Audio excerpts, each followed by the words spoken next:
एक important doubt था कुछ स्टूडेंट्स का, जैसे कि फॉर एग्जांपल आरआई में क्या क्या सब्जेक्ट्स प्रोवाइड किए जाते हैं या फिर क्या क्या ऑनर्स आरआई में प्रोवाइड किया जाता है। देखो, आरआई का जो सिस्टम है वो नॉर्मल ग्रेजुएशन से थोड़ा अलग है। आरआई आपको ग्रेजुएशन प्लस बीएड प्रोवाइड करता है एंड आरआई का जो देखो ग्रेजुएशन प्लस बीएड मीन्स कि ये आपको वो सब फैसिलिटी देगा जो आप ग्रेजुएशन करने के बाद, नॉर्मल ग्रेजुएशन करने के बाद कर सकते हो। जैसे कि आप कॉम्पिटिटिव एग्जाम्स दे सकते हो, banking, SSC, UPSC, state BCS, railway, any exam after, जो भी आप नॉर्मल एक ग्रेजुएट दे सकता है। आप प्रोफेशनल ग्रेजुएट हो, आप प्रोफेशनल ग्रेजुएट हो तो आप वो सब एग्जाम दे सकते हो प्लस टीचिंग एग्जाम्स। तो नॉर्मल ग्रेजुएशन से आपका ऑब्वियसली ज़्यादा एडवांटेज मिलता है। सारे एग्जाम दे सकते हो जो नॉर्मल ग्रेजुएट दे सकता है प्लस टीचिंग एग्जाम्स। तो मेन जो पर्पस होता है आरआई का, जो सिलेबस या जो करिकुलम सेटिंग होता है, उनका मेन जो पर्पस होता है वो होता है मेकिंग टीचर्स। ठीक है, ऑल इंडिया में बेस्ट टीचर बनाने का काम एनसीईआरटी अपने आरआईज के थ्रू करता है। ठीक है, जैसे एनसीईआरटी का बुक फेमस बुक है, मोस्ट आप बोल सकते हो मोस्ट लवेबल बुक है, सबसे ज़्यादा पढ़ने वाले बुक है वो। ठीक है, इसी तरह से सबसे बेस्ट टीचर बनाने का काम एनसीईआरटी करता है अपने आरआईज के थ्रू। एनसीईआरटी का ऑर्गेनाइजेशन है आरआई। ठीक है, तो ये पूरा central government ministry of education के अंडर आता है। तो इसमें मेन ऑब्जेक्टिव होता है वो कैसे एक बच्चा 4th ईयर के बाद टीचर बन जाए या 2nd ईयर के बाद डायरेक्टली टीचर बन जाए। देखो, जो 2 ईयर बीएड कर रहे हैं वो तो ऑलरेडी ग्रेजुएशन करके आए, नॉर्मल ग्रेजुएशन करके आए, तो उनके केस में कुछ चेंजेस नहीं किया जा सकता, बस 2 ईयर ग्रेजुएशन करेंगे। लेकिन जो 4 साल का ग्रेजुएशन करते हैं उनका जो मतलब करिकुलम होगा वो आरआई के डिजाइन करिकुलम के अकॉर्डिंग आपको पढ़ना होगा। जैसे कि हाँ, तो जो हम दूसरे कॉलेज में ऑनर्स बोलते हैं, ठीक है, जो हम जिसको हम लोग ऑनर्स बोलते हैं, नॉर्मल ग्रेजुएशन जो होता है, ठीक है, जो नॉर्मल ग्रेजुएशन होता है, नॉर्मल ग्रेजुएशन में जिसको ऑनर्स क्या कहा जाता है, आरआई में उसको ऑनर्स नहीं कहा जाता, आरआई में उसको स्पेशल पेपर कहा जाता है। ठीक है, नॉर्मल कॉलेजेस में जिसको ऑनर्स कहा जाता है, आरआई में उसको स्पेशल पेपर कहा जाता है। ठीक है, लेकिन आरआई भुवनेश्वर में एक ऑनर्स नाम हम लोग यूज करते हैं, एक्चुअली वो ऑनर्स नहीं होता, वो स्पेशल पेपर होता है। तो देखो, बीएससी बीएड में आप जो है केमिस्ट्री, एक रहता है आपका सीबीजेड, ठीक है, एक रहता है आपका पीसीएम, एक रहता है सीबीजेड, एक रहता है आपका पीसीएम। सीबीजेड कोई लेता है तो वो बोटनी या फिर जूलॉजी में स्पेशल पेपर ले सकता है। ऑनर्स जो जिसको बाहर हम लोग ऑनर्स बोलते हैं, आरआई में उसको स्पेशल पेपर बोलते हैं। तो मान के चलो मैं इसको बोलता हूँ ऑनर्स, तो बोटनी या फिर जूलॉजी में आप ऑनर्स ले सकते हो। अगर आपने सीबीजेड की पढ़ाई की आरआई में तो आप बनोगे टीजीटी साइंस। आप क्या बनोगे? आप बनोगे टीजीटी साइंस।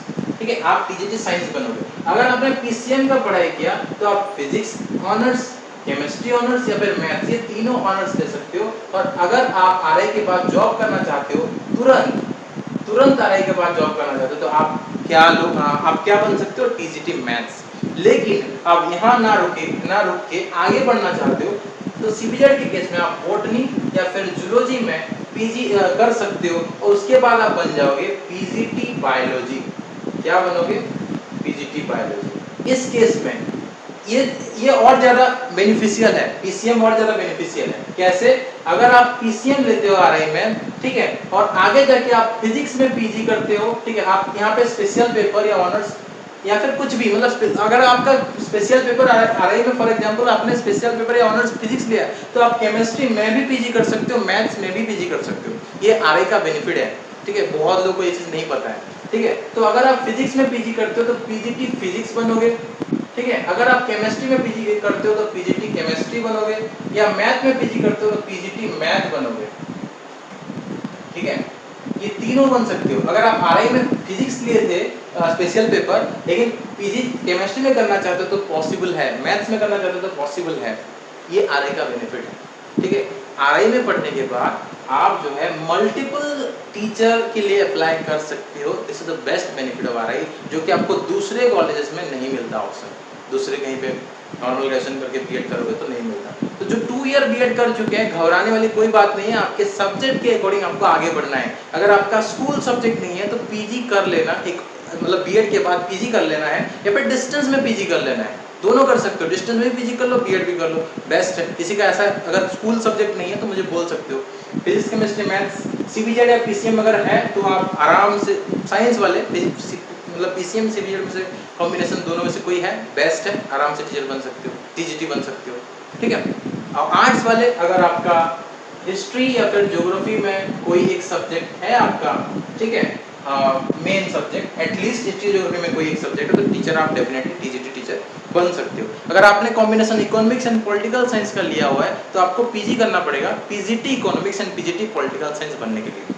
तो ये सब चीजें मैं आपको गाइड कर दूंगा, टेंशन नहीं है। बट आरआई का बेनिफिट्स मैंने आपको बताया था कि क्या क्या सब्जेक्ट्स आप आरआई में ले सकते हो। अगर आप पीसीएम लेते हो तो उसके साथ खाली इतना नहीं कि पीसीएम लेना पड़ेगा, यहाँ पे भी एजुकेशन,